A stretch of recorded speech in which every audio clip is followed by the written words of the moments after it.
first speaker, Ryan. So that was a mistranscribed title. Because the answer to the question, is the data stupid, is surely yes.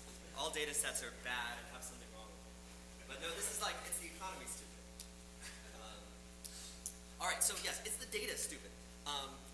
When I was a prospective graduate student visiting around, the first thing Martin Reinhardt said to me when I came into his office was, you functional programmers have it all wrong, you're ridiculous, you're obsessed with code, always going on about beautiful code, but it's all about the data, not the code.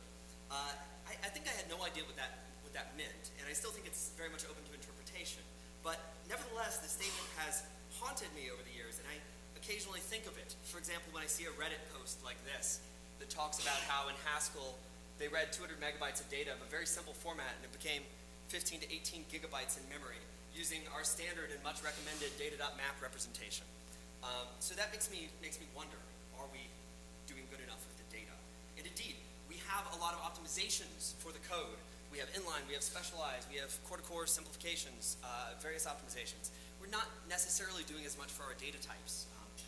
There are problems like Haskell has a somewhat poor show-read story and pretty printing story, and sometimes bloated memory layout. I'll show a graph about this in a moment. But lists of ints still have linear numbers of boxed ints in them in GHC, as far as I'm aware. And it's not as though these ideas aren't there. So there are plenty of ideas about how to optimize data representation, data storage formats, and so on. And some of them are very old indeed. So, for example, here's a 1994 paper about unrolling lists. And this is when you take a const cell, a const data type, and unroll it so you have multiple elements per const cell and amortize the cost of the pointers. You get all kinds of benefits. This becomes only more valuable with modern architectures. And yet, where is it in 2015?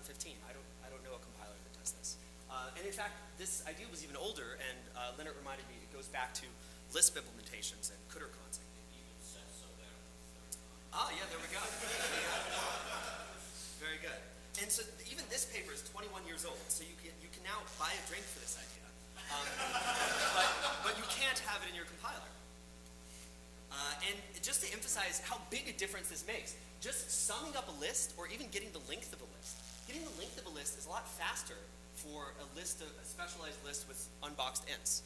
Why is that? Well, something to do with cache usage and how the smart adaptive cache is trying to handle your linear reads.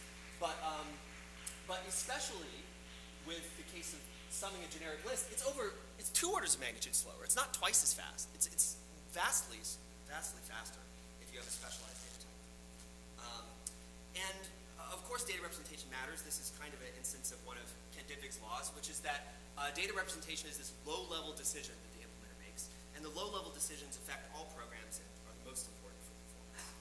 So we maybe need to take that to heart, and lots of languages do this. Lots of languages choose specialization and monomorphization by default. And maybe this was the right choice for the whole kind of Hindley-Milner lineage, but we went the other way. But nowadays, it's easy to find DSLs. So if you see this Web talk later this week, Adam will talk about his strategies for monomorphizing programs and mapping them onto efficient C data structures. But also general purpose languages, Milton, Mu.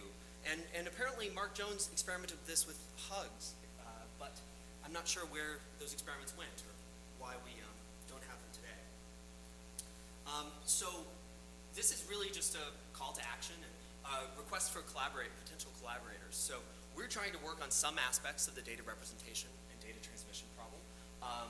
We're working on serialization formats. We're presenting one paper at ICFP about compact normal form. We're also doing some work on concurrent data structures and on distributed Haskell and efficient message passing. So please talk to myself, Omer, Ryan, Scott. Lots of Ryans here today. But also Ed Kmet and Ryan Yates have this cool project to actually get unboxed mutable data structs. So please talk to them about that and suggest other projects. All right. What's next? What's this serialization thing? Yes, we can transmit blocks of the GHC heap via RDMA, directly zero copy transmission over an InfiniBand network. And you don't have to garbage collect them. They become sort of single super objects. So if you have a 2 gigabyte data set in your heap, you no longer have to trace it on a major collection. So that seems to be a big win for places where it applies. So but we can't figure out how to merge it to mainline, so it's very Please help us with that. Yes, please help us with that. Well, this is where I feel like everything in our ecosystem is fast until you have something to compare it against that shows how slow it is. So binary and serial are fast, but if this applies to your application, it's 10, 16 times faster.